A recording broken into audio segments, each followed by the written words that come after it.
Hello दोस्तों, स्वागत करते हैं फिर से। आज के इस वीडियो में हम आपको बताने वाले हैं संबंध एवं फलन। जैसा कि ये वीडियो बनाया जा रहा है क्लास 12 के लिए, और ये आपको मैं बता दूं, ये एनसीईआरटी पैटर्न से है। ये एनसीईआरटी पैटर्न से अपडेट द्वारा बनाया जा रहा है वीडियो, जो आपके सिलेबस में दिया गया है। पहला चैप्टर है संबंध एवं फलन। आज से मैं वीडियो स्टार्ट कर दिया हूँ और मैं आपको गारंटी दे देता हूँ कि संबंध एवं फलन चाहे कोई भी टीचर पढ़ाए, चाहे आप कोचिंग में पढ़ें, चाहे आप स्कूल में पढ़ें, इसको समझाने का तरीका जिसके पास बेस्ट रहेगा वही समझा पाएगा, नहीं तो कोई इसको समझा नहीं सकता। क्योंकि संबंध एवं फलन एक ऐसा चैप्टर है, एक ऐसा बोरियस चैप्टर है कि हर किसी के बस का बात नहीं है कि वो समझा सके और आप समझ सके। हमारी भावनाओं को यदि समझ रहे हैं तो चलिए शुरू करते हैं संबंध एवं फलन, और मैं पूरी तरह कोशिश करूंगा कि आपको पूरी तरह से इसमें समझ में आ सके। चलिए सबसे पहले इसमें हम बेसिक चीजें बता देते हैं, जिसमें सभी लोग कंफ्यूज होते हैं कि ये क्यों ऐसा होता है। अगर बेसिक चीजें आप जान जाते हैं तो ऐसी कोई चीज नहीं बचेगी जिसकी वजह से आप संबंध एवं फलन की क्वेश्चन न लगा सको। बेसिक चीजें शुरू करने से पहले हम आपको बता दें कि आपको संबंध एवं फलन में पढ़ना क्या क्या है। जो जो पढ़ना है उसी पे हमें सवाल लगाना है, जो नहीं पढ़ना है उसको हटा देना है। क्योंकि एनसीईआरटी पैटर्न में बहुत सारे चैप्टर हटा दिए गए हैं, बहुत अधिक टॉपिक भी हटा दिए गए हैं। इसकी वजह से आपको बता देता हूं कि क्या क्या आपको पढ़ना है।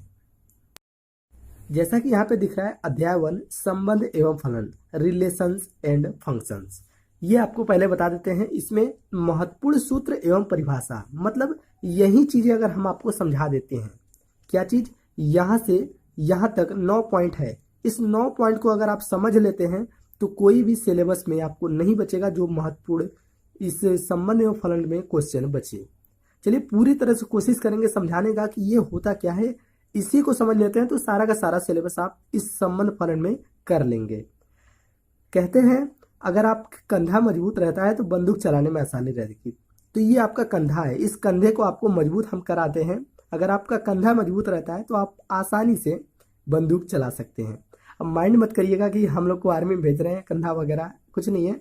चलिए शुरू करते हैं स्टार्टिंग से। तो ये दो चीजें जो हैं, इसको देखिए क्या लिखा है, दो समुच्चय ए तथा बी है, और A belong to A, B belong to B, और ए तथा बी कार्तीय गुणनफल दिया गया। तो इससे आपको समझ में नहीं आ रहा कि ये पढ़ते जा रहा है क्या है, कुछ नहीं समझ में आ रहा है।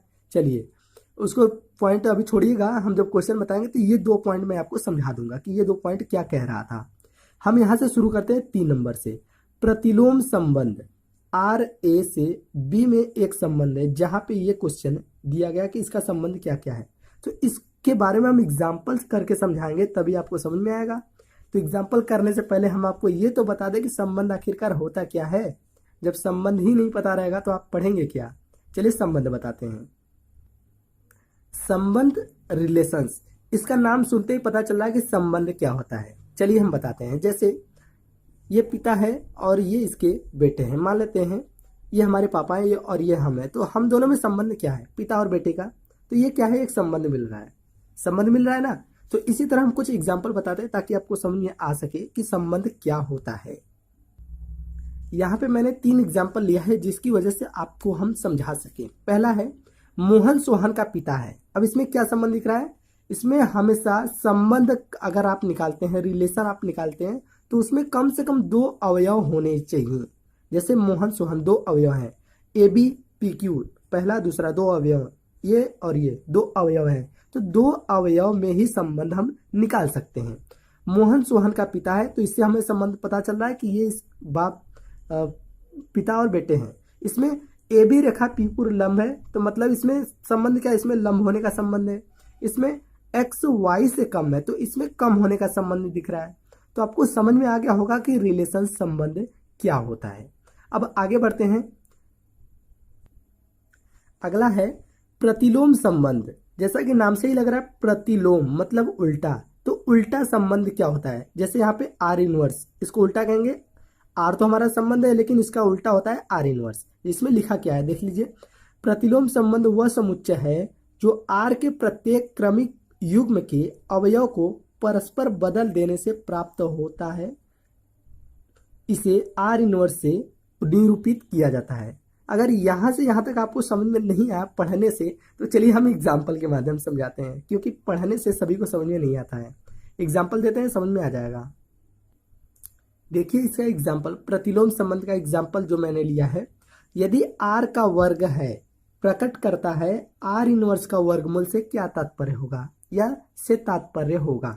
तो r की वैल्यू तो दिया गया है, r का वर्ग है मतलब 1 का वर्ग 1, 2 का वर्ग 4, 3 का वर्ग 4 का 5 का वर्ग, ये क्वेश्चन में दिया है। तो बोल रहा है कि r इनवर्स का वर्गमूल से तात्पर्य क्या होगा, वही होगा प्रतिलोम संबंध। तो इसका r इनवर्स अगर हम निकालें, प्रतिलोम संबंध निकाले, तो पहला का हो जाएगा 1 1, मतलब कोई भी चेंजेस नहीं होगा।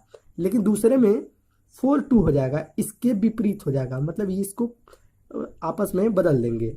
ये हो जाएगा 9 3 और ये हो जाएगा 16 4 और ये हो जाएगा 25 और 5।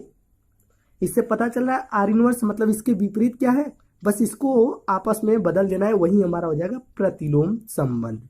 अच्छी तरह समझ में आ गया होगा कि प्रतिलोम संबंध क्या होता है। चलिए आगे बढ़ते हैं। 4 नंबर पे है सममित संबंध। जो संबंध x और y में है, यदि वही संबंध y और x में हो उसे सममित संबंध कहते हैं।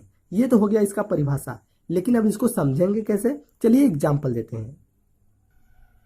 एग्जाम्पल है पहला, समानता का संबंध अर्थात सममित संबंध। समानता मतलब आपको पता है समान, x बराबर y, ये दोनों सममित है। सममित का नाम से ही पता चला है दोनों समान होने चाहिए।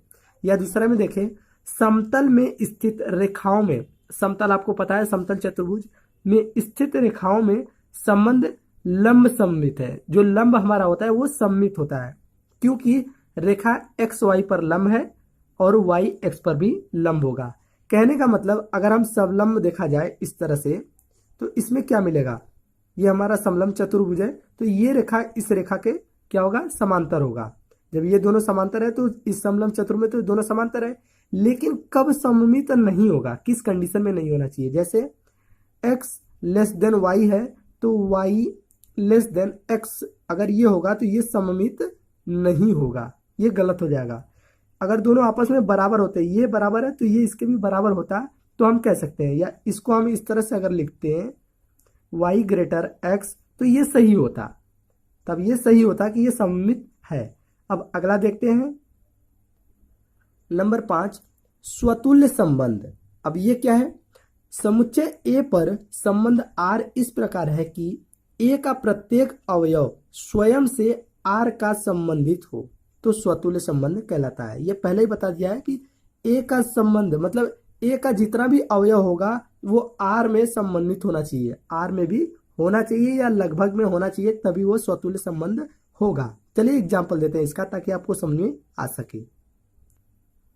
पहला नंबर एग्जाम्पल में, संबंध रेखा एक्स वाई के समांतर है, स्वतुल्य है। अब ये क्यों है, क्योंकि रेखा एक्स स्वयं के भी समांतर होगी। अब ये अगर समझ में नहीं आया पहली पॉइंट, तो दूसरी पॉइंट को समझिए। संबंध एक्स बराबर वाई स्वतुल्य होगा कब, जब एक्स एक्स के खुद बराबर होगा, आपस में खुद ही बराबर होगा, तो वो स्वतुल्य संबंध होगा। अगर ये भी समझ में नहीं आया तो तीसरे को समझ लीजिए।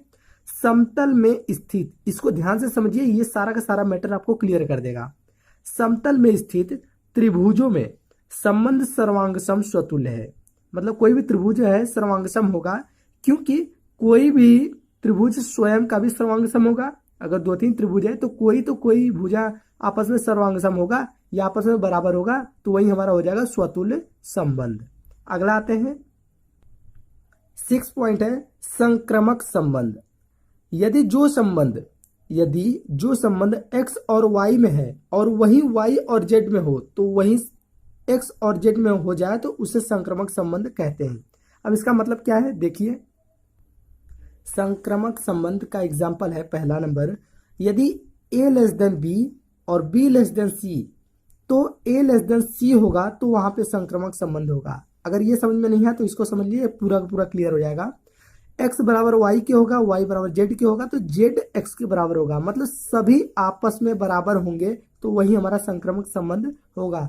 इसको हम इस प्रकार से भी लिख सकते हैं, x बराबर y बराबर z, सभी आपस में बराबर है तो इसकी वजह से ये संक्रमक संबंध होता है। अगला देखिए 7 पॉइंट है, वह संबंध जो सममित, स्वतुल्य और संक्रमक हो उसे तुल्यता संबंध कहते हैं। तो यहाँ पे पहले ही आपको बता दिया तुल्यता संबंध किसे कहते हैं, तुल्यता आपको पढ़ना है। तुल्यता संबंध वही होगा जो सममित, स्वतुल्य और संक्रमक तीनों होने चाहिए, वो तुल्यता होगा।